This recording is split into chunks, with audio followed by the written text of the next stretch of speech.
Hello students, जय हिंद। स्वागत है आप सभी का टीम निष्ठा पर। मैं हूं दीपेंद्र प्रताप सिंह। स्वागत करता हूं आप सभी बच्चों का आज के सेशन पे, जहां पर हम लोग कर रहे हैं IBACIO के लिए मैथ्स के प्रीवियस ईयर क्वेश्चंस की सीरीज। और आज हम लोग करेंगे हमारे 17 जनवरी का शिफ्ट 2 का पेपर सॉल्व करेंगे, ठीक है ना। तो क्लास शुरुआत करने से पहले अगर आपने हमारा यूट्यूब चैनल सब्सक्राइब नहीं किया है तो सब्सक्राइब कर लीजिए। और अगर आप हमसे टेलीग्राम पर नहीं जुड़े हैं तो टेलीग्राम पर आप टीम निष्ठा सर्च कर सकते हैं और जुड़ सकते हैं टेलीग्राम पर, ताकि आगे आने वाले जितने भी अपकमिंग एग्जाम्स के नोटिफिकेशन है और जितनी भी क्लासेस की नोटिफिकेशन है वो आपको टाइमली मिल सके, ठीक है ना। बाकी हम लोग शुरुआत करते हैं पहले सवाल की। पहला सवाल आप सभी के सामने है। A mixture contains alcohol and water in the ratio 4:7। if it contains 9 liter of water, 9 liters more water than alcohol, then find the quantity of water in the mixture। तो एक मिक्सचर है एल्कोहल और water का, ratio है इसमें 4:7। तो अगर हम मान लो कि 4 लीटर एल्कोहल है, 7 लीटर पानी है, तो इस हिसाब से अगर मैं देखता हूं तो मेरे हिसाब से जो वाटर है वो एल्कोहल से 3 लीटर ज्यादा है। लेकिन सवाल तो कह रहा है कि वाटर एल्कोहल से 9 लीटर ज्यादा है, यानी 3 की वैल्यू कितनी होगी हमारे पास? 9 हो गई। Find the quantity of water in the mixture. Water हमने कितना माना था? 7 माना था। 7 की वैल्यू कितनी आ जाएगी? 9/3 इंटू 7, यानी कि हमारा 21 लीटर क्या है? पानी है। इस सवाल का उत्तर हो जाएगा ऑप्शन नंबर बी। हालांकि सवाल को सॉल्व करने की जरूरत नहीं थी, आप विद इन सेकेंड्स में इसका आंसर कर सकते थे, क्योंकि मेथड नंबर 2 क्या बनेगा इसका? मेथड नंबर 2 बनेगा हमारे पास कि एल्कोहल एंड वाटर का रेशियो 4:7 है। और रेशियो बड़ा ही सुंदर होता है, हम जानते हैं। अगर हमसे पूछा है क्वांटिटी ऑफ वाटर, तो जो वाटर होगा या तो वो 7 होगा या 7 का कोई मल्टीपल होगा।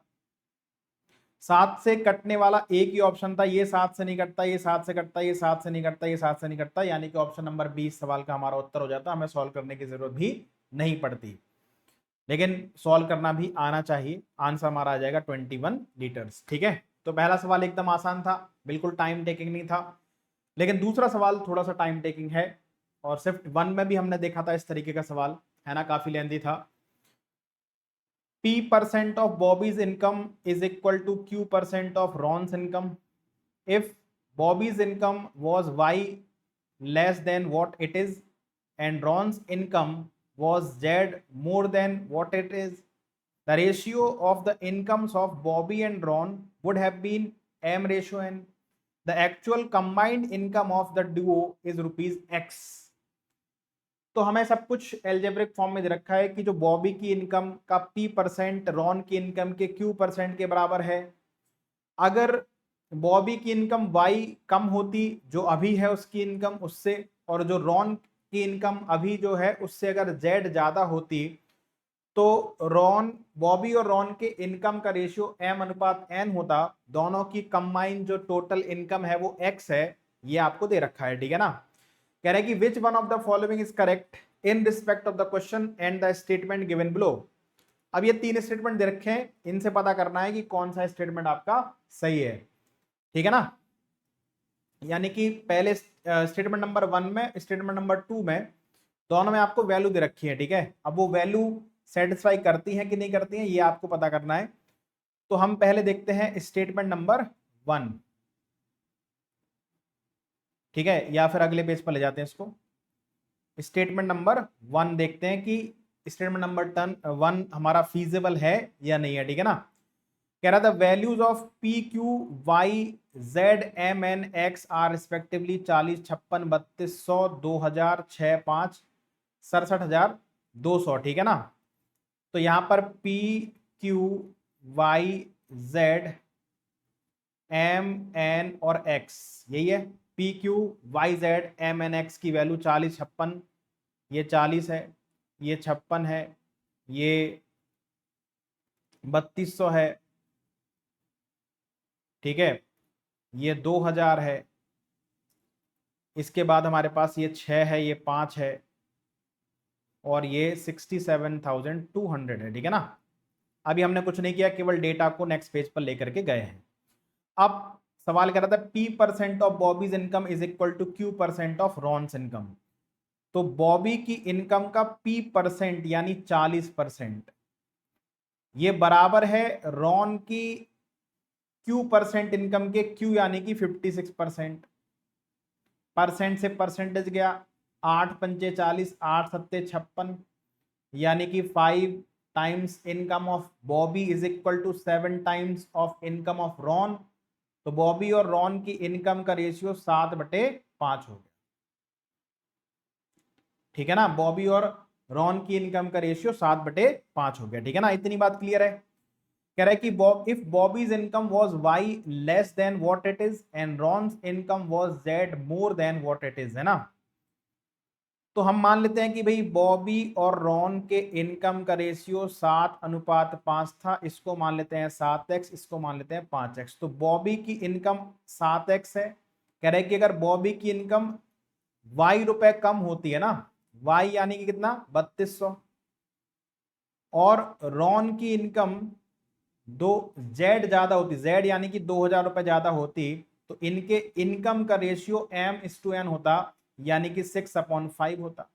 एक काम करते हैं, x हमें यहां पर दे रखा है तो इसको x ना मान करके कोई और वेरिएबल मान लेते हैं। ठीक है ना, क्योंकि x हमें पहले से दे रखा है, इसको a मान लेते हैं। ये 7a, ये 5a, ये 7a, ये 5a, क्रॉस मल्टीप्लाई कर दीजिए, हो जाएगा 7 पंचे 35, 35a माइनस 32 पंचे 160 यानी 16,000 हो गया, इज इक्वल टू 6 पंचे 30a प्लस 6 दूनी 12, 12,000। ठीक है ना, 35 में 30 गया, 5a बराबर 16 12 28, 28,000। ठीक है, तो a कितना आ गया हमारे पास, 5 पंचे 25 और 5 छक्का 30, 5600 हमारे पास a आ जाएगा। ठीक है ना, 5600 हमारे पास a आ गया।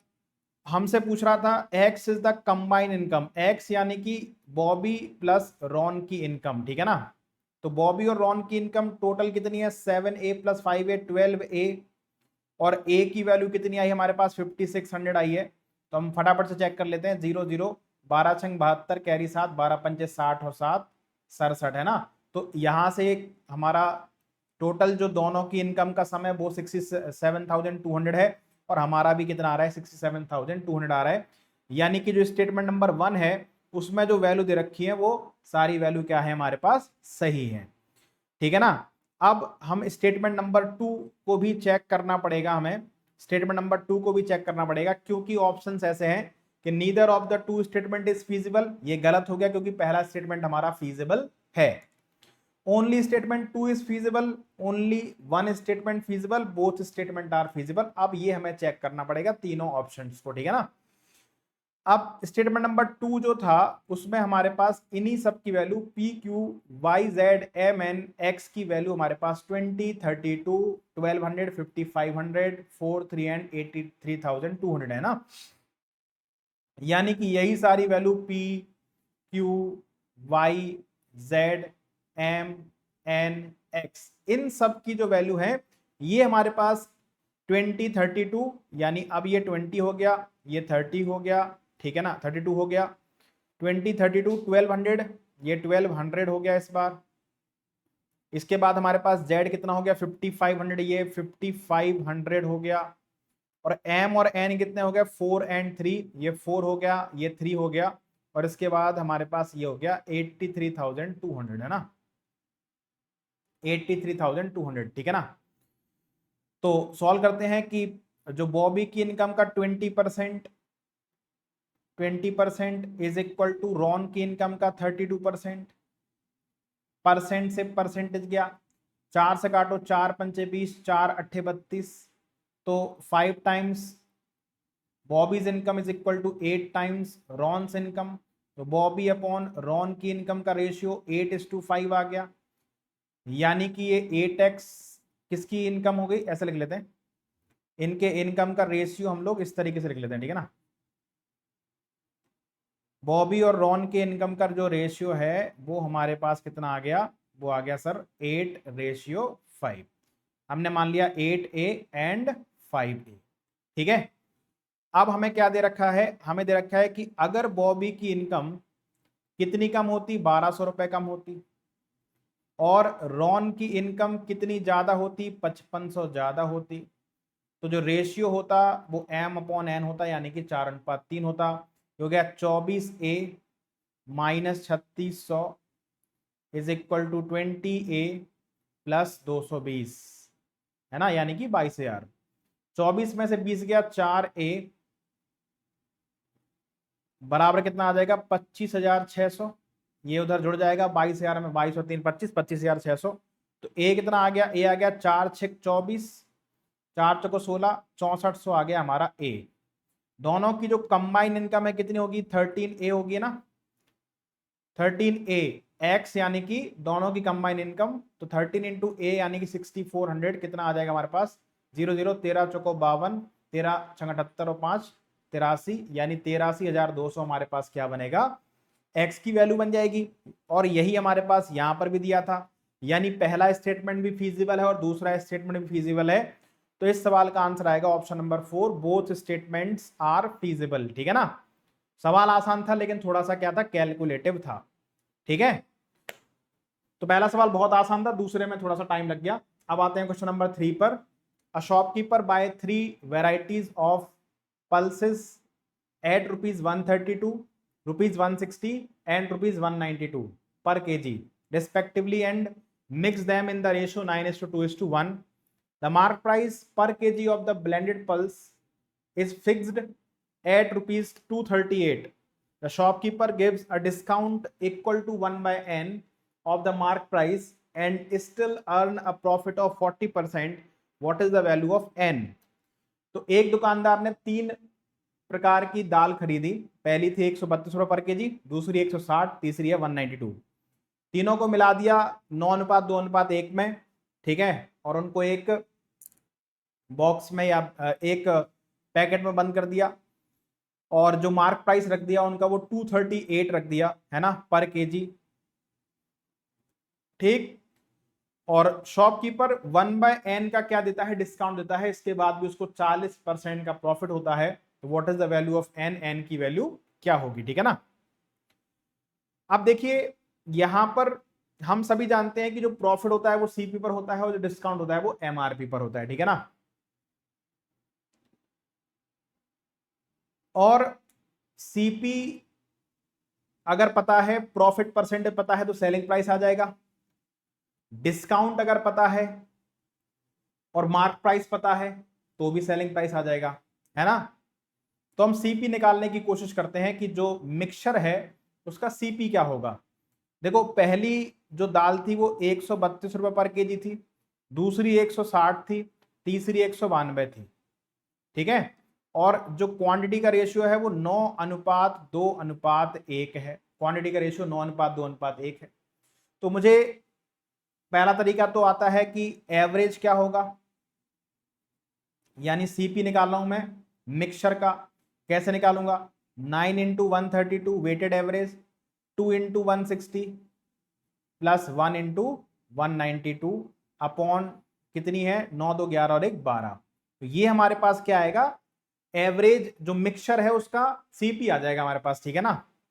वेटेड एवरेज से निकालना पड़ेगा, लेकिन इस कैलकुलेशन को हम थोड़ा सा कम कर सकते हैं। कैसे, अगर थोड़ा सा दिमाग लगाया जाए कि ये 9:2:1 है, ठीक है ना, और ये 132 रुपए पर केजी है, 160 रुपए पर केजी और 192 रुपए पर केजी है। तो अगर मैं मान लेता हूं कि जो सीपी है एवरेज है ना वो हमारे पास 150 है, मान लिया हमने 150 रुपए मान लिया, ठीक है ना। तो 150 रुपए कब होता, जब तीनों टाइप के जो पल्स है उनका कॉस्ट हमारे पास 150 होता। सबसे आसान तरीका, ठीक है ना। ये 150 से 18 कम है और ऐसे कितने डेटा है 9, यानी कितना हो गया हमारे पास माइनस का 162। ये 150 से 10 ज्यादा है, ऐसे कितने डेटा है 2 ज्यादा है, यानी प्लस का 20। ये 150 से 42 ज्यादा है, ऐसे कितने डेटा है, एक डेटा है, यानी प्लस का 42। प्लस प्लस वाले अलग सॉल्व कर लो, माइनस माइनस वाले अलग सॉल्व कर लेंगे। तो प्लस का कितना हो गया 62, माइनस का 162, यानी क्या बचा माइनस का 100। माइनस का 100 यानी कि हमारा जो सीपी है वो कम होना चाहिए 150 से। कितना कम होना चाहिए, ये 100 डिवाइड होगा कितने में, 9 2 11 और 1 12 में, यानी कि हमारा जो सीपी है वो 150 से कितना कम होना चाहिए, 100 बटे में 12। अगर इसको देखोगे तो 15 इंटू 12 कितना हो गया, 1800 माइनस 100, 1700 बटे 12। ये हमारे पास सीपी आ गया, पर केजी दाल का सीपी आ गया, ठीक है ना। 1 किलोग्राम दाल का सीपी आ गया 1700 बटे 12। 1700 बटे 12 हमारा सीपी हो गया। आप इस तरीके से भी निकाल सकते हो, लेकिन आपको मल्टीप्लाई करना पड़ेगा, इसका इसमें, इसका इसमें, इसका इसमें, और फिर जोड़ोगे तब भी आपका 1700 बटे 12 आएगा। हमने थोड़ी सी कैलकुलेशन आपसे कम करी है, इस तरीके से वेटेड एवरेज वाले कॉन्सेप्ट से सीपी निकाल लिया, ठीक है ना। अब देखो मेरे पास सीपी है 1700 बटे 12, ठीक है। मेरे पास प्रॉफिट परसेंटेज है 40%। 40% कितना होता है, 2/5 होता है ना। यानी कि अगर सीपी हमारा 1700 बटे 12 है तो एसपी कितना हो जाएगा, एसपी हो जाएगा हमारे पास 140/100, इतना हो जाएगा एसपी। और हमारे पास मार्क प्राइस कितना है, 238 पर केजी है। और यहां पर डिस्काउंट मैंने कितना दिया, 1/n। तो 1/n अगर मैंने डिस्काउंट दिया है तो हमारा सेलिंग प्राइस क्या होगा, n-1/n हो जाएगा। क्यों, क्योंकि अगर आप 1/3 का डिस्काउंट देते हो, इसका मतलब है एमआरपी अगर 3 रुपए है तो डिस्काउंट आपने कितना दिया, डिस्काउंट आपने दिया 1 रुपए का, यानी बेचोगे कितने में, 2/3 में, ठीक है ना। ऐसे ही यहां पर ये प्रॉफिट परसेंट 40% हो गया, इज इक्वल टू 2/5 या 140/100 लिख दो, बात एक ही है, क्योंकि आना तो 7/5 ही है। इसको सॉल्व कर लीजिए, एन की वैल्यू यहां से निकल जाएगी। ये हो गया 1700 बटे 12 इंटू 7/5 बराबर 238 इंटू n-1/n, ठीक है ना। तो 5 से काटूंगा तो कितने बार कट जाएगा, 5 से काटूंगा तो कट जाएगा हमारे पास 238, है ना।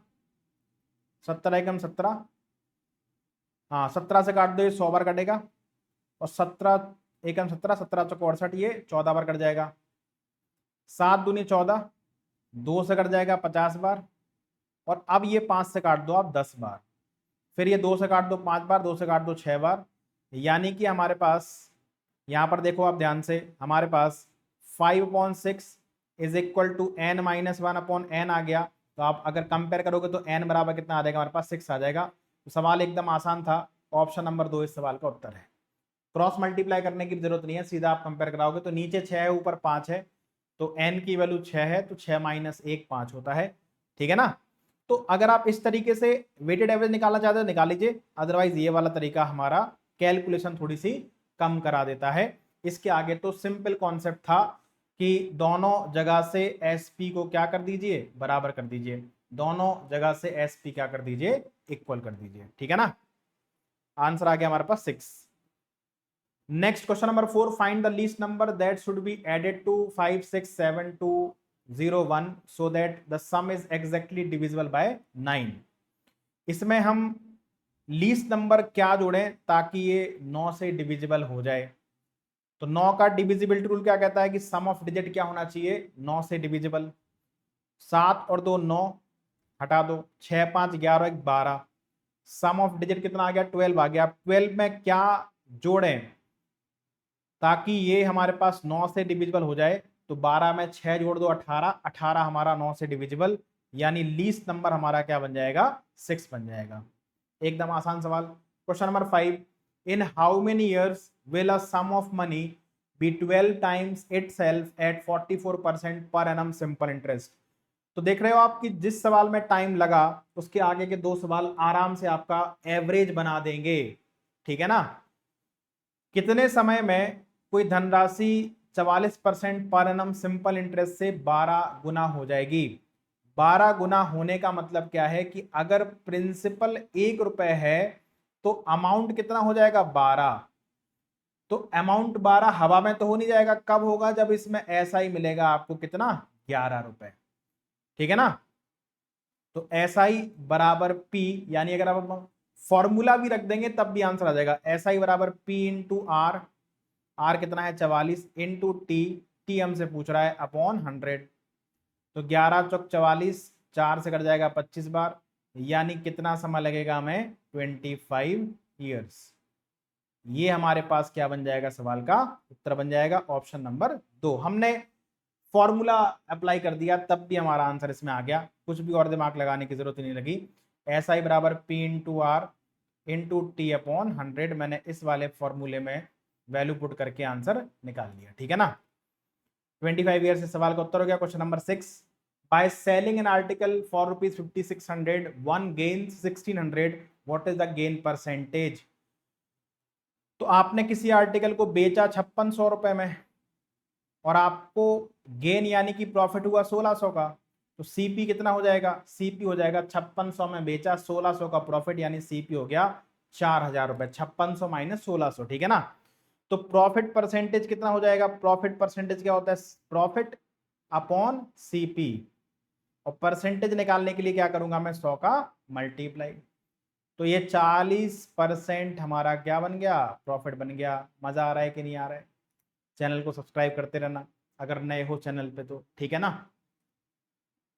Question number 7, Ravi and Rajiv decided to run a 960 metre long race on a track as long as the length of the race.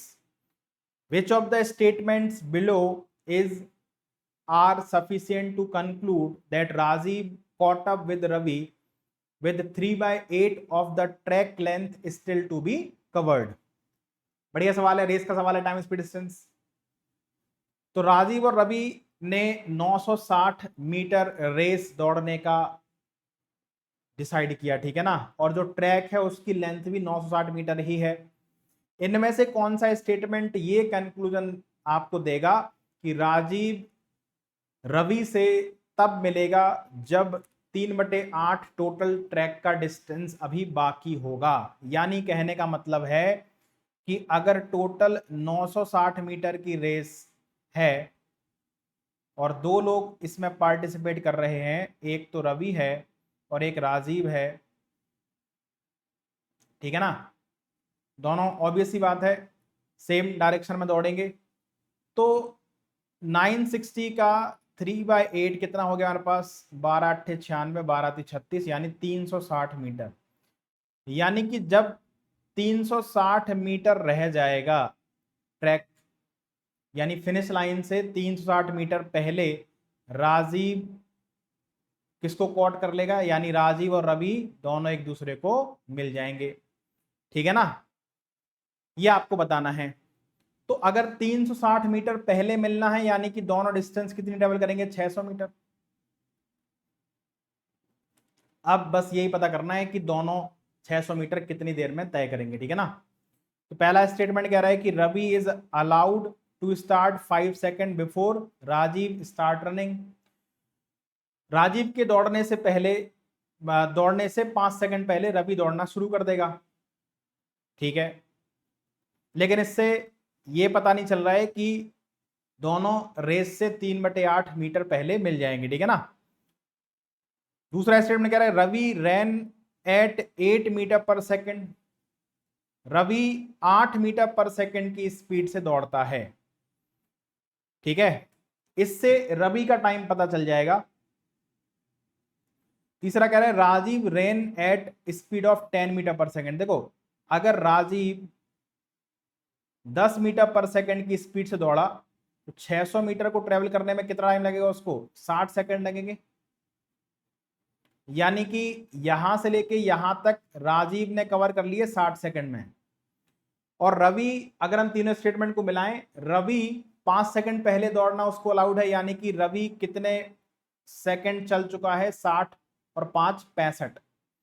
बस ये पता कर लो कि 65 सेकंड में क्या उसने भी 600 मीटर ट्रेवल कर लिया। अगर रवि 65 सेकंड में 600 मीटर ट्रेवल कर पाया होगा तभी तो दोनों मिले होंगे एक जगह। तो 65 सेकंड और रवि की स्पीड 8 मीटर पर सेकंड है, तो कितनी डिस्टेंस हो गई, 8 पंचे 40, 8 छंग 48 और 4 52, यानी 520 मीटर की दूरी ही वो ट्रेवल कर पाएगा। यानी जितने समय में राजीव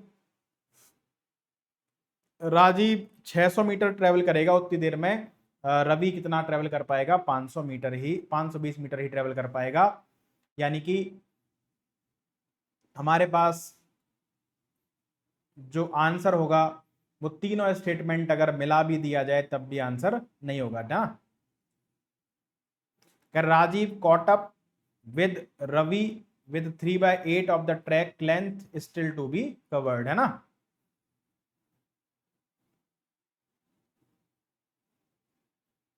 ठीक है, या आप ये कह लीजिए कि इसको यहां तक ट्रेवल करने का जो टाइम है और इसको भी यहां तक ट्रेवल करने का जो टाइम है वो दोनों टाइम बराबर होने चाहिए, आप वैसे भी चेक कर सकते हो। ठीक है ना, तो दोनों का जो डिस्टेंस है वो अलग अलग है, तो दोनों एक दूसरे को मिले नहीं होंगे। ठीक है ना, चलिए तो आंसर बनेगा even all the three statements taken together is not sufficient. Even all the three statement taken together is not sufficient, answer number 4 बन जाएगा। नेक्स्ट क्वेश्चन नंबर 8, इस तरीके का सवाल हमने फर्स्ट शिफ्ट में भी देखा था। On a particular day each Danny, Edwin and Fahim sold 3 types of pens from their respective shops. Danny and Edwin sold an identical number of pens of type A, while Fahim sold twice as many pens of type A as each of Danny and Edwin sold. ठीक है, the ratio of number of pens of type B sold by Danny, Edwin and Fahim was 352 respectively, while each of them sold an identical number of pens of type C.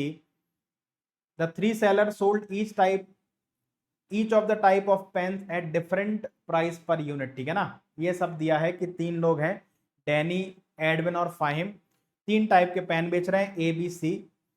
ठीक है ना, तो यहां पर Danny लिख देते हैं, यहां पर हमारे पास एडविन हो गया और यहां पर फाहिम। टाइप ए के पेन कितने कितने बेचे गए, कह रहा है कि Danny and Edwin sold N identical number of pains of type ए। तो डैनी और एडविन ने टाइप ए के इक्वल नंबर ऑफ पेन्स बेचे हैं, यानी कि अगर डैनी ने ए टाइप ए के ए पेन बेचे हैं तो एडविन ने भी ए पेन ही बेचे होंगे। ठीक है, and Fahim sold twice as many of type A as each of Danny and Edwin sold. और फाहिम ने जितने डैनी और एडविन ने सोल्ड किए उसका दुगना, यानी कि 2A।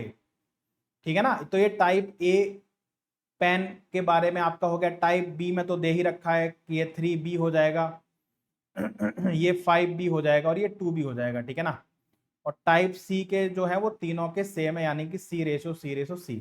तो ये मैंने क्या बना लिया, ये मैंने ये बना लिया कि डैनी ने टाइप ए के ए पेन बेचे, टाइप बी के 3B पेन बेचे और टाइप सी के C पेन बेचे। ठीक है ना, एडविन ने टाइप ए के ए पेन बेचे, टाइप बी के 5B पेन बेचे, टाइप सी के C पेन बेचे। जो फाहिम है उसने टाइप ए के 2A पेन बेचे, टाइप बी के 2B पेन बेचे और टाइप सी के C पेन बेचे। ठीक है ना, अब आपको असर्शन दे रखा है, it is possible that Danny sold each pen of type A at a profit of ₹2, each type of pen B at a loss of ₹1, each pen of type C at a loss of ₹12 and made an overall profit of ₹125. Edwin sold each pen of type A at a profit of 2, each pen of type B at a loss of ₹6, each pen of type C at a profit of ₹6 and made an overall profit of ₹110. And Fahim sold each pen of type A at a profit of ₹1, each pen of type B at a profit of ₹1, each pen of type C at a loss of ₹3 and made an overall profit of ₹210। ये assertion है। Reason कह रहा है कि framing and solving the 3 possible linear equations we will find that we got a unique solution. है ना, हमें क्या मिलेगा, एक यूनिक सॉल्यूशन मिल जाएगा। 3 इक्वेशन 3 वेरिएबल, आपको एबीसी की वैल्यू मिल जाएगी, यूनिक वैल्यू मिलेगी, बिल्कुल सही बात है। लेकिन बस ये चेक करना है कि एबीसी हमारे पास डेसिमल में या फ्रैक्शन में तो नहीं आ रहा है। ठीक है ना, तो एक एक करके बना लेते हैं। 3 इक्वेशन बनेगी। पहली क्या बनेगी, it is possible that Danny sold type A at a profit of 2। तो टाइप ए के ए बेचे हैं, यानी कि 2A हो गया। ठीक है, type B at a loss of ₹1, type B के कितने बेचे हैं, 3B, तो लॉस कितना हो गया, 3B का लॉस हो गया, ₹1 का लॉस है एक पेन पे। And type C at a loss of ₹12, type C के C है, यानी कि माइनस का 12C।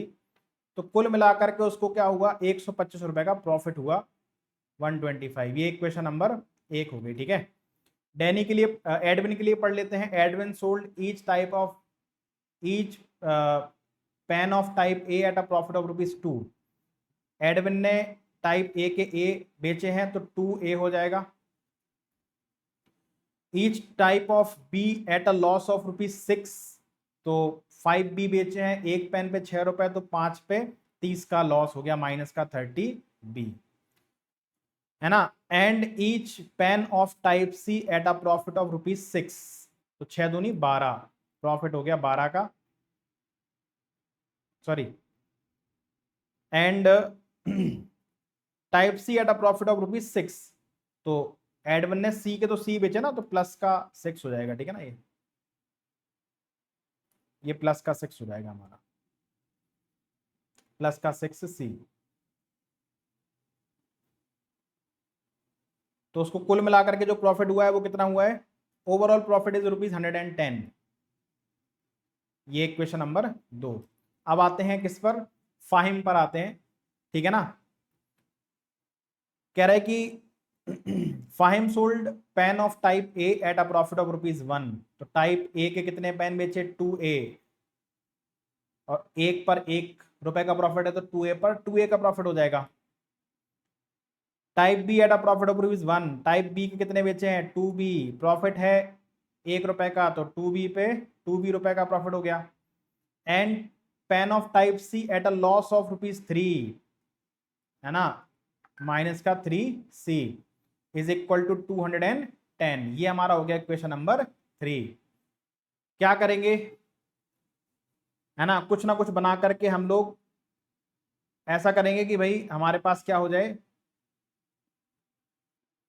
ठीक है, तो अब ये 3 इक्वेशन बन गई, इनको सॉल्व करके हमें बस ये चेक करना है कहीं कोई ABC में से कोई फ्रैक्शन में तो नहीं है, डेसिमल में तो नहीं है, क्योंकि नंबर ऑफ पेन्स डेसिमल नहीं हो सकते ना।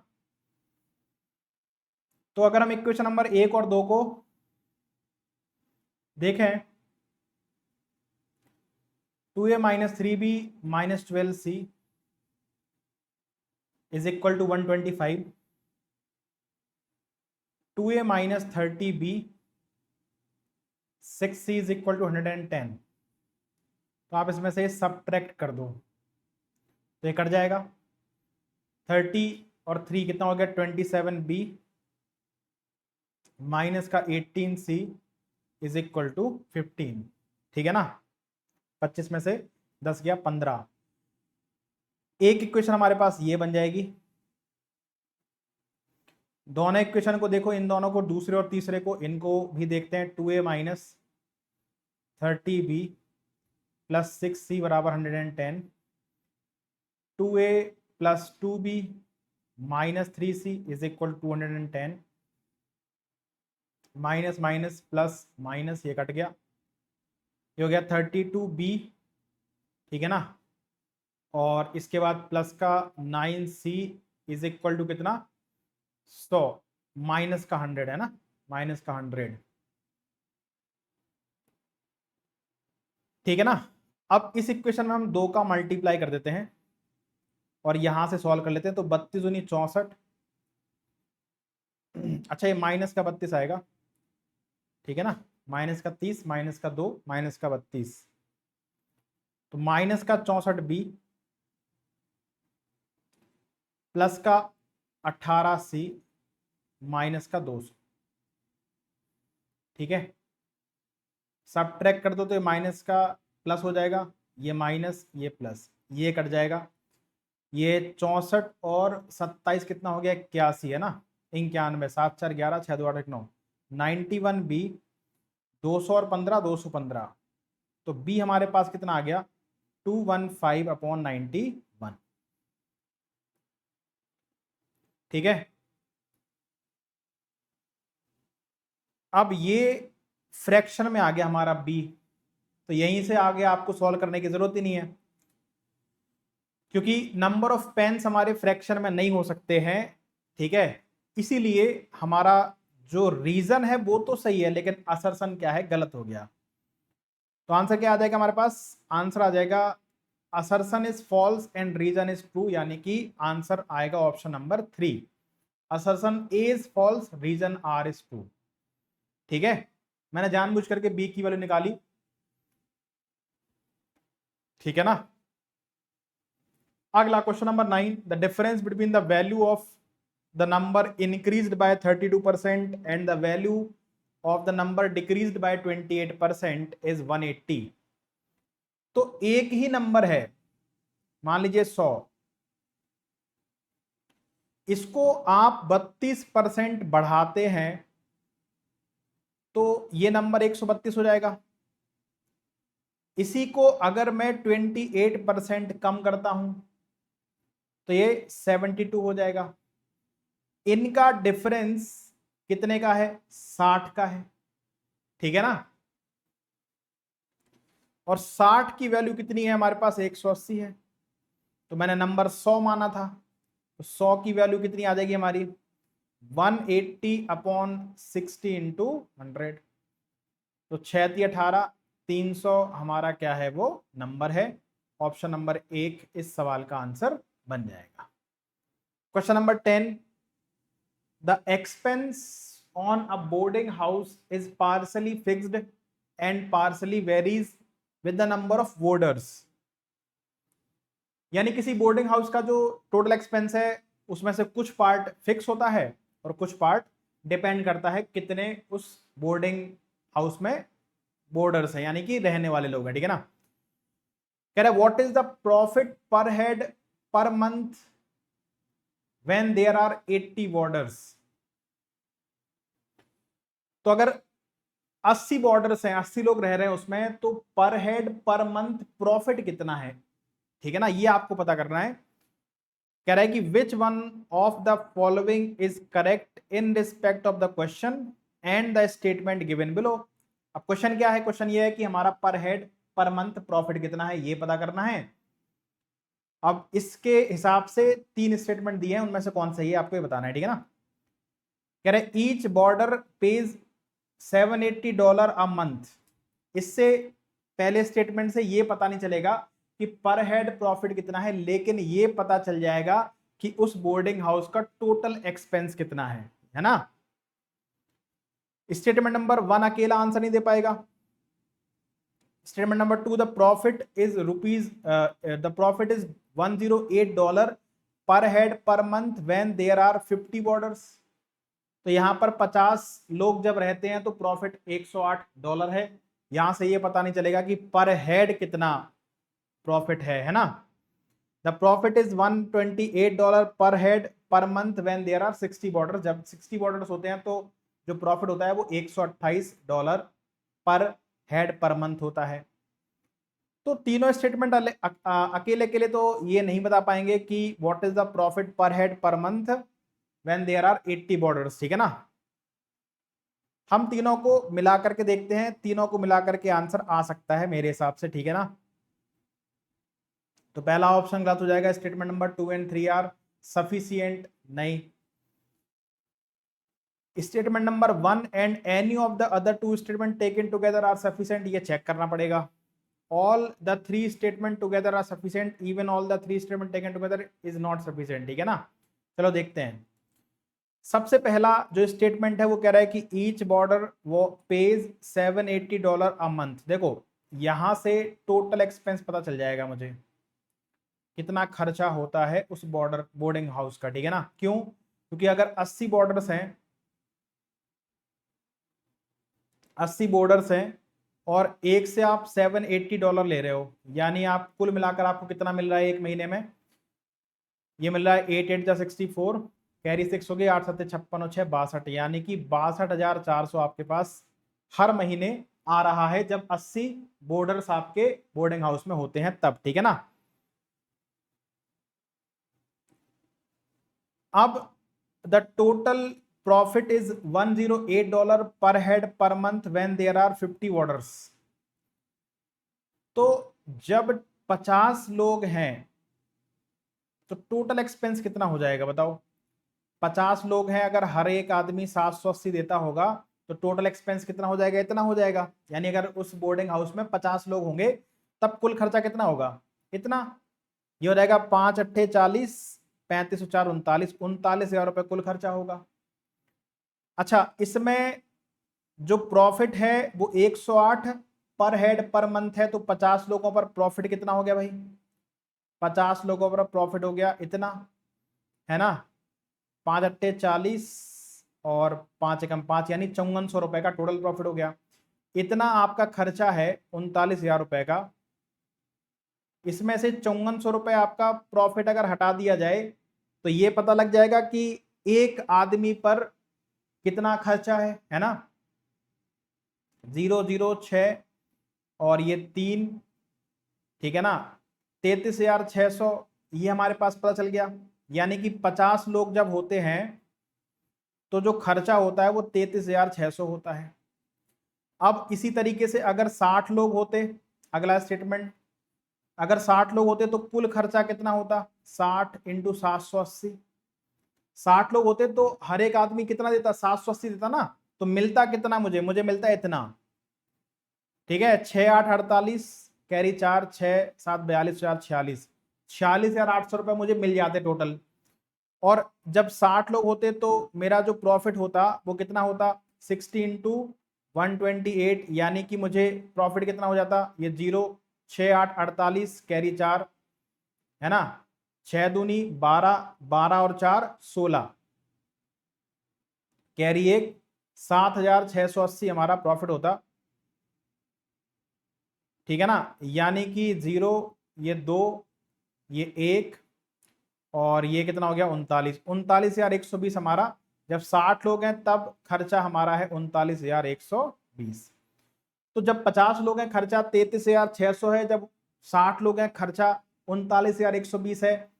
यानी अगर हम 60 लोगों की टोटल खर्चे में से 39,120 में से अगर मैं 50 लोगों का खर्चा घटाऊं, 33,600 घटाऊं, तो कितना आ जाएगा? 0 2, 11 में से 6 गया 5, ठीक है ना, 8 में से 3 गया 5, 5,520 रुपए हमारा कितने लोगों का खर्चा आएगा? 10 लोगों का, ठीक है ना। यानी अगर 10 लोग होंगे तो खर्चा कितना होगा? 5,520। तो एक लोग पर खर्चा कितना है? 552। अब एक लोग पर खर्चा पता चल गया आपको, और आपको पता है कि कितने लोग हैं? 80 लोग हैं। तो यहां से हम अगर निकालें तो 80 लोगों का कुल खर्चा कितना है? इतना है। यहां से मुझे टोटल एक्सपेंस पता चल जाएगा भाई, इतना खर्चा होता है और मुझे हर महीने मिलता कितना है? इतना मिलता है। तो 62,400 में से मैं वो घटा दूंगा तो मुझे पता चल जाएगा कि हर महीने 80 लोगों पर मुझे कितना प्रॉफिट होता है, और हम पर हेड पर मंथ निकाल सकते हैं। यानी कि अगर हम तीनों स्टेटमेंट मिला दें, देखो मैंने इसके आगे सॉल्व नहीं किया क्योंकि जरूरत नहीं है, बस ये पता लग गया कि हाँ आंसर आ जाएगा। तो पहला स्टेटमेंट, दूसरा और तीसरा जब तीनों को कंबाइन करेंगे तब जाकर के आंसर आएगा। कह रहा है कि all the 3 statement together are sufficient, यानी कि आंसर जो बनेगा इस सवाल का वो ऑप्शन नंबर 3 बनेगा, ठीक है ना। Question number 11, the square of the natural numbers are grouped as 1 square, फिर 2 स्क्वायर, 3 स्क्वायर, फिर 4 स्क्वायर, 5 स्क्वायर, 6 स्क्वायर, फिर डैश डैश डैश कहां तक? 210 स्क्वायर तक, ठीक है ना।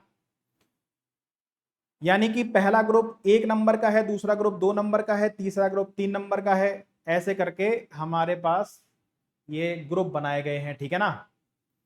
कह रहे which one of the following is correct in respect of the question and the statement given below.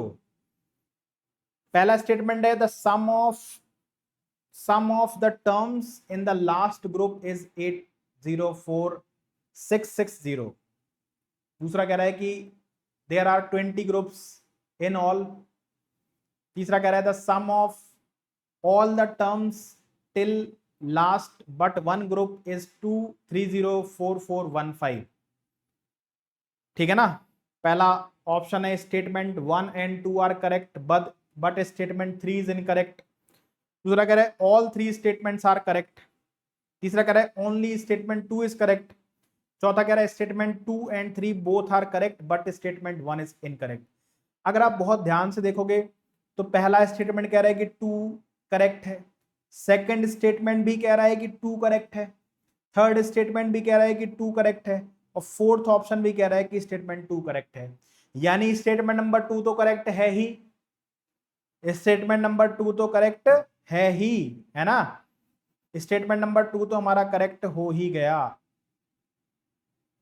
यानी there are 20 groups in all, कुल मिलाकर कितने ग्रुप हैं, 20 ग्रुप्स हैं, ठीक है ना, यानी कि ये जो लास्ट है इसमें कितने नंबर्स हैं, 20 नंबर्स हैं, ठीक है। देखो कैसा ग्रुप बनाया गया, पहले ग्रुप में हमने रखा 1, दूसरे ग्रुप में रखा हमने 2 और 3, मतलब इनका स्क्वायर, तीसरे ग्रुप में रखा हमने 4 5 6, ठीक है ना। तो जो 20वां ग्रुप होगा, 20वां जो ग्रुप होगा उसमें 191 20 नंबर होंगे ना, 191 192 से लेकर कहां तक, 210 तक, ये 20 नंबर होंगे लास्ट ग्रुप में, ठीक है ना। अब कह रहा है पहला स्टेटमेंट कह रहा था sum of the terms in the last group is 804660। हम सभी जानते हैं कि एन नेचुरल नंबर के स्क्वायर का जो सम होता है उसका फॉर्मूला हमारे पास क्या होता है, N into N plus one into 2n+1 upon 6 होता है, ठीक है ना। तो कैलकुलेटिव सवाल है, कठिन सवाल नहीं है। तो जो लास्ट ग्रुप है, sum of the terms in the last group यानी कि ये वाला ग्रुप है ना, इसका सम इतना है। अब ये लास्ट ग्रुप है क्या, लास्ट ग्रुप है 191 का स्क्वायर, 192 का स्क्वायर और डैश डैश डैश कहां तक, 210 का स्क्वायर, ये है लास्ट ग्रुप, इसका सम निकालना है, ठीक है ना। इसका सम कैसे निकालूंगा, 1 से लेकर के 210 तक के स्क्वायर का सम निकाल लीजिए, इसमें से 1 से लेके 190 तक के नंबर्स के स्क्वायर का सम घटा दीजिए, तो आपको 191 से लेके 210 तक के नंबर के स्क्वायर का सम मिल जाएगा। तो यहां पर हमारे पास क्या बनेगा, n into n+1 into 2n+1, 400, 210 गुणा 2 कितना हो गया, 420 और 1 421 अपॉन 6, माइनस यहां पर हो जाएगा n into n+1 into 2n+1 upon कितना, 6, ठीक है। अब इसको थोड़ा बहुत सॉल्व करना पड़ेगा, 6 से काटेंगे, 6 × 18, 6 पंचे 30, यहां पर अगर देखेंगे तो 2 से कटेगा, 2 × 6, 2 से कटेगा 95 टाइम्स, ठीक है। और ये हमारे पास कट जाएगा 3 से, 3 एकम 3, 3 दूनी 6, 3 7 21, 127 टाइम्स, ठीक है ना। अब ये खतरनाक कैलकुलेशन आ रही है, देखो पहले हम 211 इंटू 421 करते हैं तो हमें मिलेगा कितना, ये हो जाएगा 1 1 इंटू 1 1 2, इसका मल्टीप्लाई इसमें किया, 1 इंटू 1 1 आ गया, 1 जाएगा 1 के पास, फिर 2 भी आ जाएगा, 2 और 1 3 आ जाएगा, ठीक है। 1 जाएगा 2 के पास, 1 इंटू 2 2 हो गया, 2 इंटू 1, यानी जैसे आप बेसिक तरीके से मल्टीप्लाई करते हो, मैं थोड़ा अलग तरीके से मल्टीप्लाई करता हूँ, 1 इंटू 2 2 हो गया, 2 इंटू 1 2 हो गया, 4 इंटू 1 4 हो गया, 4 2 6 और 2 8 हो गया, ठीक है ना। अब 1 का मल्टीप्लाई तीनों में हो चुका, 2 का मल्टीप्लाई 2 में करेंगे 4 आ जाएगा, 4 का मल्टीप्लाई 1 में करेंगे 4 4 4 8 हो गया, ठीक है ना। 4 2 जा 8, ये हो जाएगा 88831 जब हमने 211 और 421 का मल्टीप्लाई किया। अब जो 35 है उसको मैं 5 इंटू 7 लिखूंगा, तो पहले मैं 7 से मल्टीप्लाई करूंगा इसको, 88831 को 7 से मल्टीप्लाई करते हैं, ठीक है ना। 7 एकम 7 7 21, कैरी 2 आ गई, 7 अट्ठे 56 और 2 58, कैरी 5 आ गई, ठीक है। 7 अट्ठे 56 और 5 61, कैरी 6 आ गई, 7 अट्ठे 56 और 6 62, ठीक है। तो 621817। अब मैं इसको 5 से मल्टीप्लाई ना करके, क्योंकि 5 से मल्टीप्लाई करना है, इसमें 10 से मल्टीप्लाई करके आधा कर देता हूं, यानी हो गया 621817 अपॉन 2। ये ज्यादा आसान है, ये 3 बार गया, 1 बार गया, फिर 5 बार गया, है ना, 2 तिया 6, 2 एकम 2, सॉरी, फिर ये 0 बार जाएगा, भाग नहीं जाएगा ना 18 में। तो ये सवाल कैलकुलेटिव है बस, है ना, 0 हो जाएगा, फिर 9 हो जाएगा, फिर 2 अट्ठे 16, है ना,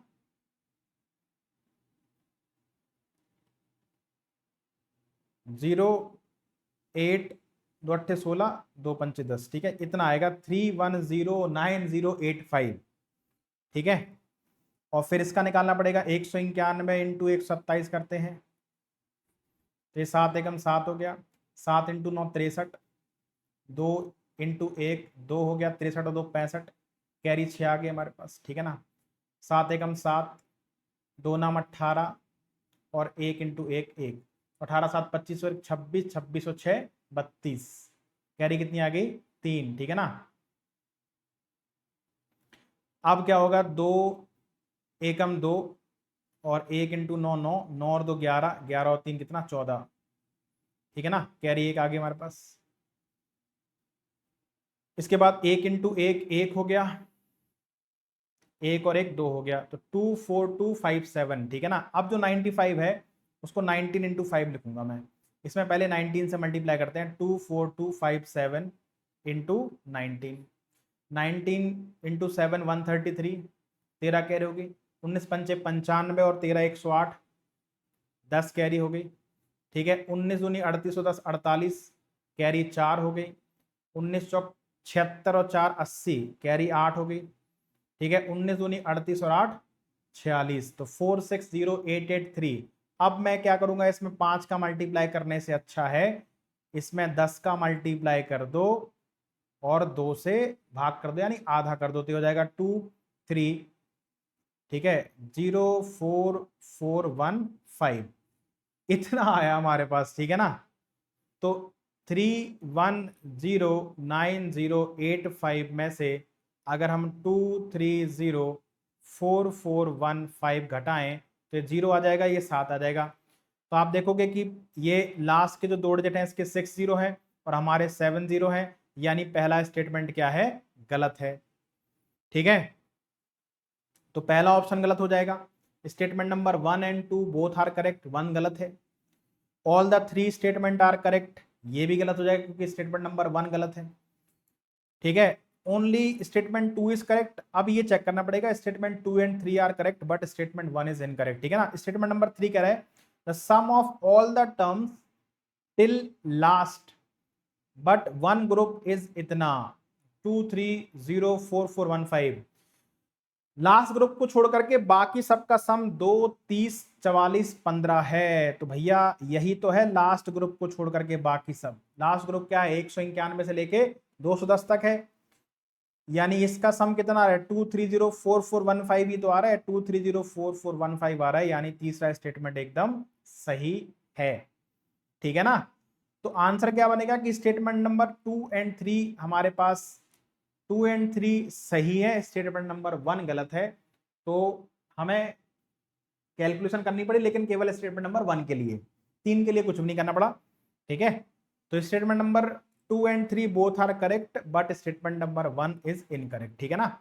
चलते हैं क्वेश्चन नंबर 12 की तरफ। तो क्वेश्चन नंबर 11 बढ़िया सवाल था, थोड़ा सा मतलब हाँ टाइम आप बहुत ले जाते, 3 3 का मल्टीप्लाई करते अगर उस तरीके से, तो टाइम आपका लग जाता है उस सवाल में, ठीक है। लेकिन उसमें लगा टाइम आगे आने वाले सवालों में आपका एडजस्ट हो जाएगा, ठीक है।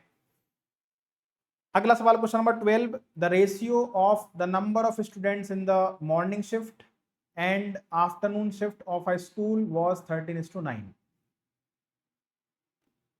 तो मॉर्निंग और आफ्टरनून शिफ्ट में किसी स्कूल में बच्चों की संख्या का अनुपात 13:9 है। After n student moved from morning shift to afternoon shift the ratio becomes 19:14। Morning shift से n बच्चों को निकाल करके हमने आफ्टरनून शिफ्ट में डाल दिया, इसमें से n बच्चे निकाल करके इसमें डाल दिए, तो अब हमारे पास बच्चों की संख्या का जो अनुपात है वो 19:14 हो गया, ठीक है। पहले इतना समझो आप, एक बात बताओ, आपने मॉर्निंग शिफ्ट से निकाल करके बच्चे आफ्टरनून शिफ्ट में डाले, ऐसा तो है नहीं कि आपने n बच्चों को स्कूल से ही निकाल दिया, वो बच्चे हैं तो अभी भी स्कूल में ही। यानी कि अगर मैं यहां से टोटल देखता हूं मॉर्निंग शिफ्ट और आफ्टरनून शिफ्ट का जो टोटल है 13 और 9 कितना हो गया हमारे पास 22, और यहां पर जो टोटल है 1914 33, ये टोटल जो बच्चे हैं स्कूल में ये बराबर होने चाहिए कि नहीं होने चाहिए? आप बोलोगे हाँ सर। भाई हमने मॉर्निंग शिफ्ट से निकाल करके आफ्टरनून शिफ्ट में तो डाले हैं, ऐसा तो है नहीं कि हमने उन बच्चों को स्कूल से ही बाहर निकाल दिया और कोई नए बच्चे हम लेकर के आ गए आफ्टरनून शिफ्ट में। हमने मॉर्निंग वाले बच्चों को निकाल करके आफ्टरनून में डाल दिया, लेकिन टोटल बच्चे तो अभी बराबर होंगे, रेशियो अलग अलग हो गया। हम दोनों को बराबर कर देंगे, टोटल को बराबर कर देंगे। 22 और 33 को इक्वल करने के लिए दोनों को 66 बना दो। यहाँ पर 3 से मल्टीप्लाई कर दो 66 बनाने के लिए, यहाँ पर 2 से, यहाँ पर भी 2 से मल्टीप्लाई हो जाएगा और यहाँ पर 3 से मल्टीप्लाई हो जाएगा। यानी कि अब मैं यहाँ पर लिखता हूँ कि मॉर्निंग और आफ्टरनून शिफ्ट में 13 × 39 और 9 × 27 इस अनुपात में बच्चे थे। फिर यहाँ से n बच्चे निकाल लिए, यहाँ पर आफ्टरनून शिफ्ट में शिफ्ट कर दिए, तो अब जो रेशियो है वो 38 और 28 का हो गया। ठीक है ना, 38 और 28 का हो गया। अब आगे बढ़ते हैं। Now 153 new student sought admission in the school. अब 153 और बच्चों ने स्कूल में एडमिशन ले लिया। And these student join the morning and afternoon shift in the ratio 6:11 respectively. 153 बच्चे आ गए और 153 में मॉर्निंग और आफ्टरनून शिफ्ट में जो बच्चे हैं वो 6:11 के अनुपात में है। यानी अगर 153 को आप 6:11 में बांटें, यानी 11 और 6 17, 17 की वैल्यू 153, 1 की वैल्यू 9, तो 6 × 9 कितना आ जाएगा 54। यानी मॉर्निंग शिफ्ट में जाएंगे 54 बच्चे और 11 9 99, आफ्टरनून शिफ्ट में कितने नए एडमिशन होंगे 99। ठीक है ना। तो अब आप देखो जरा ध्यान से कि हमारे पास मॉर्निंग और आफ्टरनून शिफ्ट में इतने बच्चे हैं। ठीक है, अब क्या हुआ कि मॉर्निंग शिफ्ट में 54 बच्चे और आ गए और आफ्टरनून शिफ्ट में 99 बच्चे और आ गए। ठीक है ना। If the ratio of number of students in the morning shift and the afternoon shift of the school after the new admissions becomes 24:19। अब जो मॉर्निंग और आफ्टरनून शिफ्ट का रेशियो है नए एडमिशन के बाद वो 24:19 हो गया। Find the value of n, n की वैल्यू क्या है? बहुत ही सुंदर सवाल, बहुत ही बेहतरीन सवाल। x मानना चाहो x मान लो, अदरवाइज क्रॉस मल्टीप्लाई कर दो। कितना हो जाएगा 38 × 19 कितना हो गया 38 मतलब 19 × 2। ठीक है ना। तो 19 19 361 होता है, इंटू 2 कितना हो जाएगा हमारे पास? हो जाएगा 2 36 दूनी 72, 722 हो जाएगा। ठीक है ना, यहाँ पर 722। क्रिस क्रॉस मेथड 24 × 28 कितना हो जाएगा? 24 × 28 कितना हो जाएगा हमारे पास? 24 24 कितना हो गया 576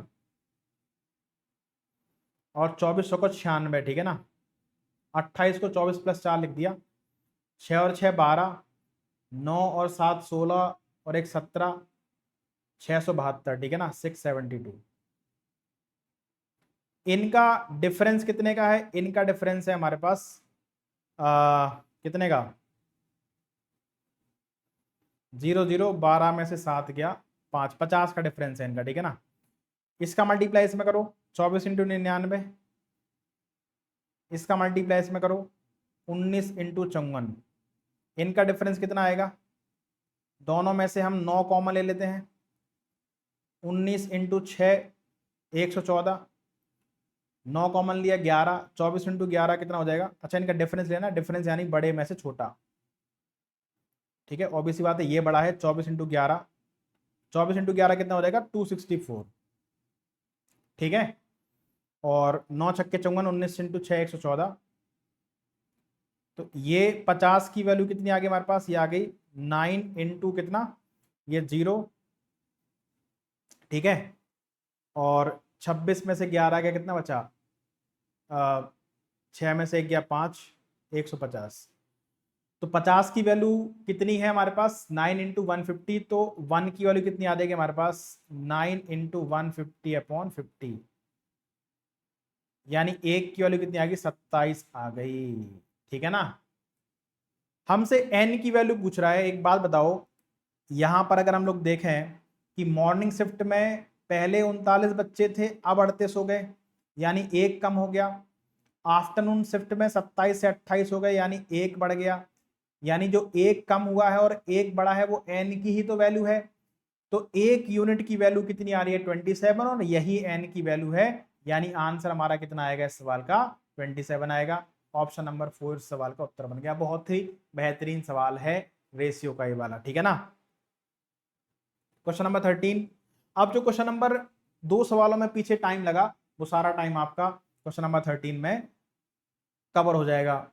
हर्ष was 4 times as old as Dev 6 years ago। 6 साल पहले जो हर्ष था वो देव की उम्र के 4 गुने के बराबर था, है ना। How old is Dev today if Harsh will be 40 years old 10 years later. 10 साल बाद वो 40 साल का होगा। कौन? हर्ष। हर्ष 10 साल बाद 40 साल का होगा, यानी प्रेजेंट में वो 30 साल का है। प्रेजेंट में 30 साल का है तो 6 साल पहले कितने का रहा होगा? 24 साल का। और 6 साल पहले हर्ष और देव की एज का रेशियो, अगर देव की एज 1 थी तो इसकी एज कितनी थी? 4 थी, क्योंकि Harsh was 4 times as old as Dev 6 years ago। और 6 साल पहले हर्ष की उम्र कितनी थी? 24 साल थी, क्योंकि 10 साल बाद वो 40 का होगा। प्रेजेंट में 30, तो 6 साल पहले कितने का? 24 का, यानी कितने गुना? 6 गुना। तो देव की उम्र 6 साल पहले कितनी थी? 6 थी। तो प्रेजेंट में कितनी होगी? 6 और 6 12 साल होगी। What is the present age of Dev, है ना। How old is Dev today. 6 साल पहले की एज 6 साल है तो प्रेजेंट में 12 साल हो जाएगी, यानी ऑप्शन नंबर 2 इस सवाल का हमारा आंसर हो गया। बच गया? टाइम बच गया। Question number 14। In an election, candidate M received 67% of the votes and candidate N received 33% of the votes. If the total votes were 10,000, then find the difference in the number of votes received by each candidate. तो M को 67% vote मिले और N को 33% vote मिले, ये total कितना हो गया? 100% हो गया ना, यानी बाकी वोट किसी को नहीं मिले, ठीक है ना। 100% की वैल्यू ये है, इनका डिफरेंस क्या है? 34%। तो टोटल वोट 10,000, इसका 34% आप निकाल लीजिए, कितना आ जाएगा? 3400। ये हमारे पास सवाल का उत्तर option number 4। Next question number 15। A train 364 metre long passes a pole in 26 seconds. Find the speed of train in meter per second.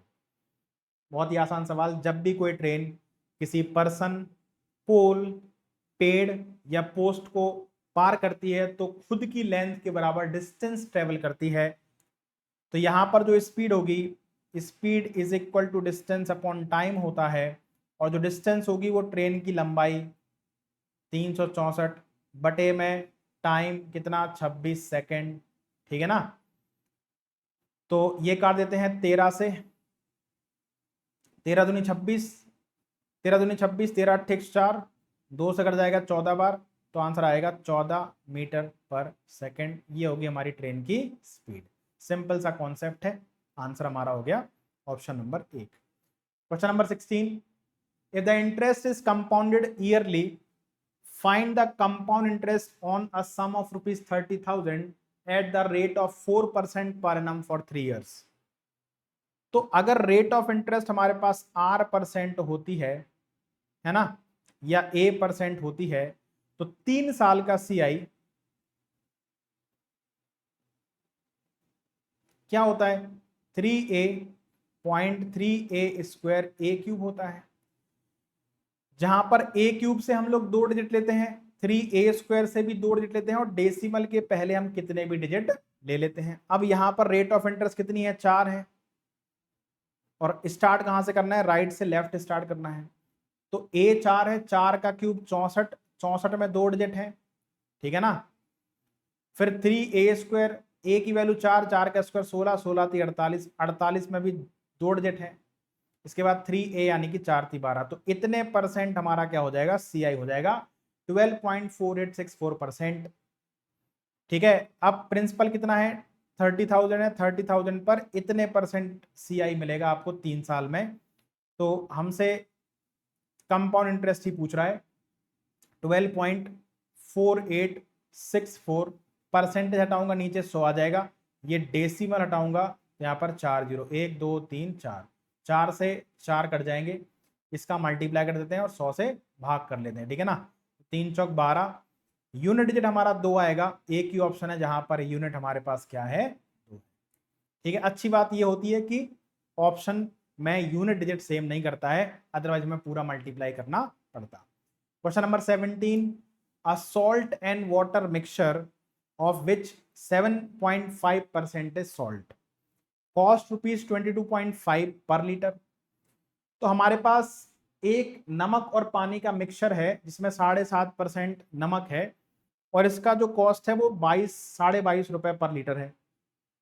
Another salt and water mixture of which 17.5% is salt, cost ₹Z पर litre. एक और mixture है नमक और पानी का जिसमें 17.5% नमक है और इसका जो कॉस्ट है वो Z पर लीटर है। The cost of 12 litres of salt and water mixture, एक और सॉल्ट एंड वाटर मिक्सचर है जिसके 12 लीटर का, जिसमें 22.5% सॉल्ट है, जिसके 12 लीटर का कॉस्ट 450 रुपए है।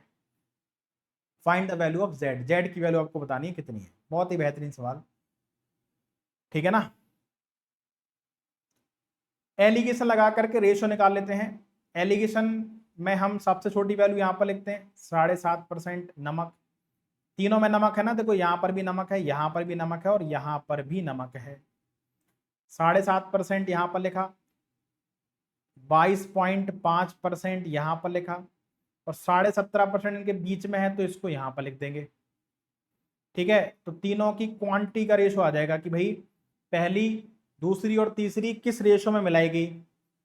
तो ये कितना हो जाएगा, 22.5 से 17.5 गया 5 बचा, 17.5 से 7.5 गया 10 बचा, यानी रेशो क्या हो गया 1:2। यानी कि ये जिसमें 7.5% नमक है उसका हमने 1 लीटर लिया, जिसमें 22.5% नमक है उसका हमने 2 लीटर लिया।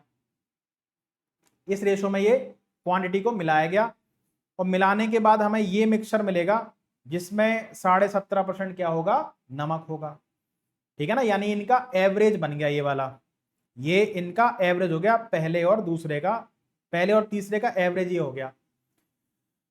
अच्छा यहां पर 12 लीटर 450 रुपए का है, तो 1 लीटर कितने का हो गया, जैसे ये 22.50 पर लीटर है, ऐसे ही ये निकालें तो कितना आ जाएगा, 3 से काटेंगे 3 चौक 12, 3 5 15, 2 से काटेंगे 75 बार, 2 से काटेंगे 2 बार, यानी कि 37.5 रुपए पर लीटर। तो जिसमें 7.5% नमक है, जिसमें 22.5% नमक है, इसका हमने 1 और इसका हमने 2 क्वांटिटी ली 1:2 में, और इसका प्राइस कितना है, इसका प्राइस है 22.5 रुपए पर लीटर, इसका है 37.5 रुपए पर लीटर। दोनों को मिला दिया 1:2 में, तो अब हमारे पास जो मिक्सचर बना उसमें 17.5% क्या होगा, नमक होगा। बहुत ही बेहतरीन सवाल है। तो बस हमें एवरेज निकालना है। एवरेज कैसे निकालूंगा मैं, वेटेड एवरेज लगा दूंगा, 1 × 22.5 प्लस 2 × 37.5, या तो एलिगेशन लगा दो चाहो तो, अपॉन कितना 2 + 1 3, 37.5 × 2 75, 75 और 22 97.5 बटे 3, यानी कितना आ जाएगा 37.5 आ जाएगा ना, सॉरी 32.5 आ जाएगा ना। 3 × 9, 3 दूनी 6, 3 5 15, 32.5%, 32.5% हमारा आंसर बन जाएगा इस सवाल को, ऑप्शन नंबर 1। बहुत ही बेहतरीन सवाल था question number 17। Question number 18, x is equal to 7 + 7 की पावर 1/3 + 7 की power 2/3, then which of the options below is correct. तो इनमें से कौन सा ऑप्शन हमारा सही है, ठीक है ना। अब देखो इसका एक मेथड हमारे पास क्या बनता है कि आप अगर दोनों तरफ क्यूब कर दोगे अभी तो फंस जाओगे, a + b + c का क्यूब करना पड़ेगा। तो मैंने एक नंबर को इधर फेंका, 7 को इधर फेंक दिया, x minus 7 is equal to 7 की पावर 2/3 प्लस 7 की पावर 1/3। अब हम दोनों तरफ क्या करेंगे, इसमें क्यूब कर देंगे, क्योंकि हमें क्या चाहिए, एक्स क्यूब चाहिए। a माइनस बी का होल क्यूब क्या होता है, a cube minus b cube minus 3 into a into b into a minus b. इधर क्या हो जाएगा, a क्यूब यानी कि 7 की पावर 2/3 का cube plus b cube, a plus b का होल क्यूब ओपन होगा यहां पे, प्लस 3ab 7 की पावर 2/3 इंटू 7 की power 1/3 into a plus b यानी 7 की पावर 2/3 प्लस 7 की पावर 1/3। अब देखो ये क्या हो जाएगा, ये 3 से 3 कट जाएगा यानी ये 7 का स्क्वायर बन गया, यहां पर भी 3 से 3 कट जाएगा यानी ये 7 की पावर 1 बन गया। ये बेस सेम है तो पावर ऐड हो जाएगी, 2/3 1/3 3/3 यानी कि 1 हो गया 3 इंटू 7। और इसकी जगह पर मैं रख देता हूं, ये इसकी जगह पर ये रख सकते हैं ना, x माइनस 7।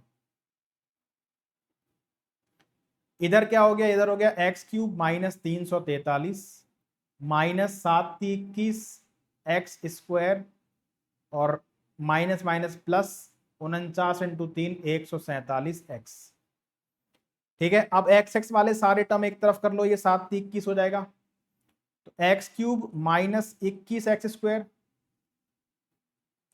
और ये प्लस का 147x, ये प्लस का 21x, 147 में से 21 गया, प्लस का 126 बचा।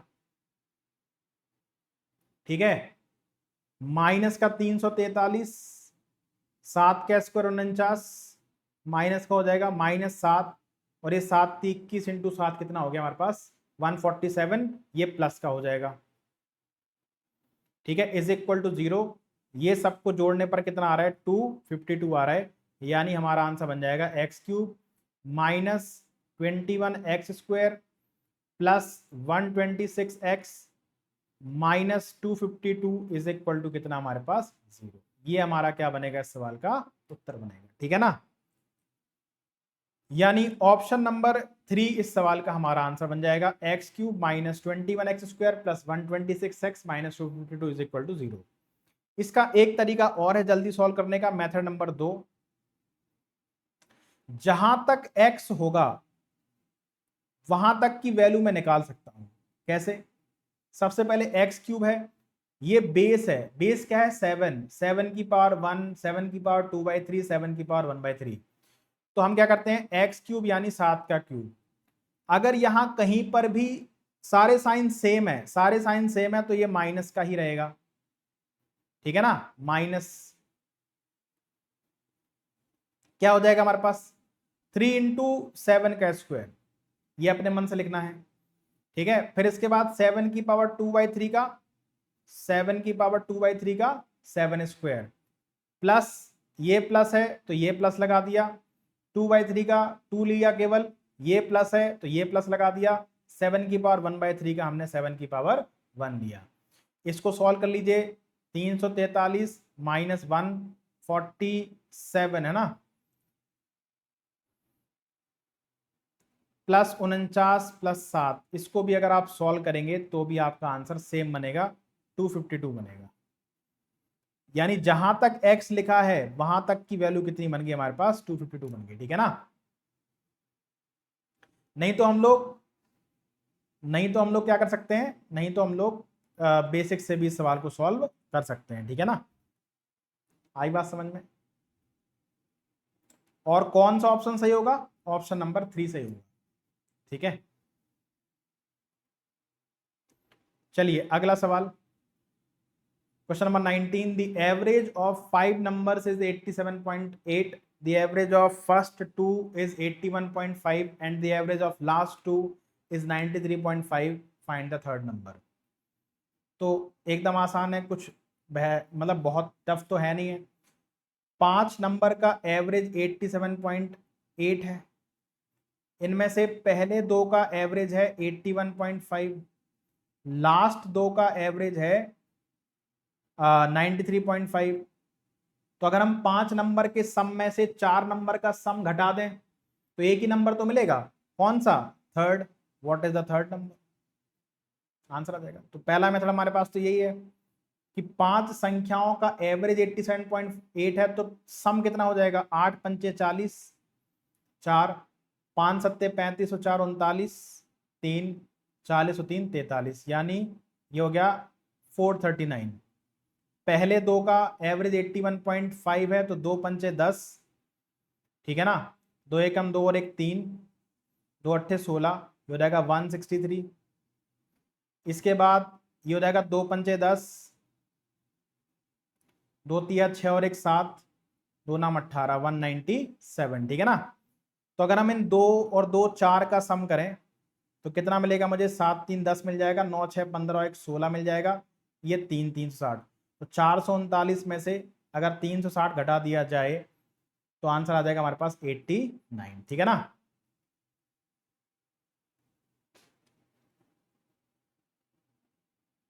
नौ और 6 15 1 16, 2 1 और 1 2 3 ना,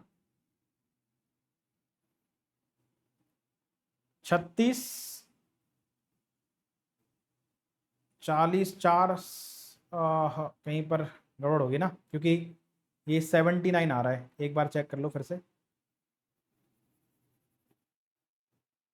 5 अट्ठे 40, कैरी 4 आ गई, 5 सत्ते 35, 4 39, कैरी 3 आ गई, 40 और 3 43, ये सही है। 2 पंचे 10, 2 एकम 2 1 3, 2 अट्ठे 16, 163, ये भी सही है। 2 पंचे 10, 2 तिया 6 और 1 7, 2 नाम 18, ये 190 187 होगा ना, 187। तो 4 का सम कितना आ जाएगा, 7 और 3 10, 14 1 15, 2 और 1 3, 350 है। तो 5 का सम 439 है, इनमें से 4 का सम 350 है, तो ये 9 हो गया और ये 8 हो गया, ठीक है ना। 89 इस सवाल का हमारा उत्तर हो जाएगा। ये 5 संख्याओं के सम में से जो 4 संख्याओं का सम घटाया है, तो जो बचा है वो एक संख्या ही बची है, कौन सी, तीसरी, ठीक है ना। अब इसको हम थोड़ा जल्दी भी कर सकते हैं, अगर आपको इतना मल्टीप्लाई नहीं करना है तो आप कर सकते हो। कैसे, कि 5 संख्याओं का एवरेज है 87.8, इनमें से पहली दो का एवरेज है 81.5, लास्ट दो का एवरेज है 93.5। आपको तीसरा नंबर बताना है।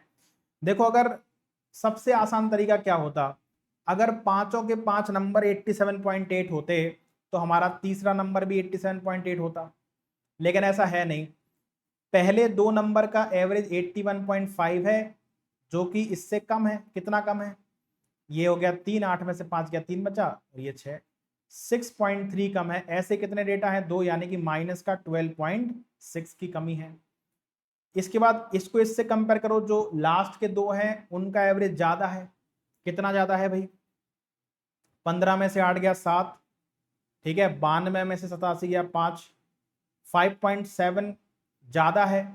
ऐसे दो डेटा हैं, यानी 11.4 ज्यादा हो गया, माइनस का 12.6 प्लस का 11.4, यानी कितना हो गया हमारे पास, 1.2 हो गया, किसका, माइनस का, ठीक है ना। यानी कि माइनस का 1.2 ये बता रहा है कि इन 4 डेटा में 1.2 कम है, तो लास्ट जो तीसरा डेटा होगा उसमें 1.2 आपका ज्यादा होना चाहिए, तभी वो बैलेंस बनेगा और एवरेज 87.8 बनेगा, ठीक है ना। तो 8 और 2 10, 87 88 और 1 89, आंसर कितना आ जाएगा, 89 आ जाएगा। तो अगर आपको कम कैलकुलेशन करनी है तो ये मेथड लगा सकते हो, और ज्यादा कैलकुलेशन करनी है तो आप ये वाला मेथड लगा सकते हो, ठीक है ना। लास्ट क्वेश्चन नंबर 20 पाइपमेंट सिस्टम का है। A system can be filled by one of the two pipes in 52 minutes and by the other pipe in 60 minutes. Both pipes are open together for a certain time, but being particularly clogged, only 13/20 of the full quantity of water flows through first pipe and only 3/4 of the full quantity of water flows through the second pipe. The obstructions, however, were suddenly removed in both the pipes after some time, and the system got filled in 15 whole 3/5 minutes from that moment. यानी कि clock हटा उसके बाद उसके 15 सही 3/5 minute बाद जो है वो टैंक भर गया। For how many minutes did the pipes remain clogged. तो जो परेशानी थी नलों में वो कितनी देर तक थी आपको ये बताना है, ठीक है ना। दो नल है, मान लेते हैं ए और बी। ए भर लेता है पूरे टैंक को 52 मिनट्स में और बी भर लेता है कितने मिनट में, 60 मिनट में। इनका एलसीएम ले लेते हैं भाई। तो 52 यानी कि 13 चौको 52 और 60 यानी कि 4 इंटू 15 चौको 60 है ना। एलसीएम में 4 तो आएगा ही और 13 और 15 का एलसीएम कितना हो जाएगा, 13 इंटू 15, क्योंकि 13 एक प्राइम नंबर है। तो 15 चौको 60, 13 छक 78, यानी एलसीएम हो गया 780, ठीक है ना। अब जब 780 को आप भाग करोगे 52 से, कितना आएगा, 15 आएगा, और यहां पर कितना आएगा, 13 आएगा, ठीक है ना। दोनों की एफिशिएंसी पता चल गई। अब क्या है कि शुरुआत में दोनों नल क्लॉग्ड हैं, यानी अगर ए फुल एफिशिएंसी से चलता तो 1 मिनट में 15 लीटर पानी भरता, लेकिन वो क्लॉग्ड है तो कितना पानी भर रहा है, 13/20, अपनी एफिशिएंसी का 13/20। तो 5 थी 15, 5 को 20, यानी कि 39/4 लीटर पर मिनट ही पानी भर पा रहा है ए। और बी भी क्लॉग्ड है। बी अगर फुल एफिशिएंसी से भरता तो 13 लीटर पर मिनट पानी भरता है, लेकिन वो अपनी एफिशिएंसी का 3/4 भर रहा है, यानी ये भी 39 लीटर पानी भर रहा है। तो क्या होगा कि अगर शुरुआत में मान लेते हैं टी मिनट तक क्लॉगिंग थी, तो जब क्लॉगिंग थी तब दोनों नल कितना पानी भरते हैं, ए भी 39/4, बी भी 39/4, यानी दोनों मिलकर कितना भर रहे होंगे, 39/2। इतने लीटर पर मिनट पानी टैंक में जा रहा होगा। फिर टी मिनट बाद जो भी क्लॉगिंग थी वो खत्म हो गई और इसके 15 सही 3/5 यानी कि 15 पना 75 और 3 78/5 मिनट, इस टाइम में दोनों अपनी फुल एफिशिएंसी चले हैं, यानी कि 15 और 13 28 लीटर पर मिनट, तब जाकर के पूरा टैंक हमारा 780 लीटर का भरा है। तो भाई 1 मिनट में इतने लीटर, तो टी मिनट में कितना, 39/2 इंटू टी।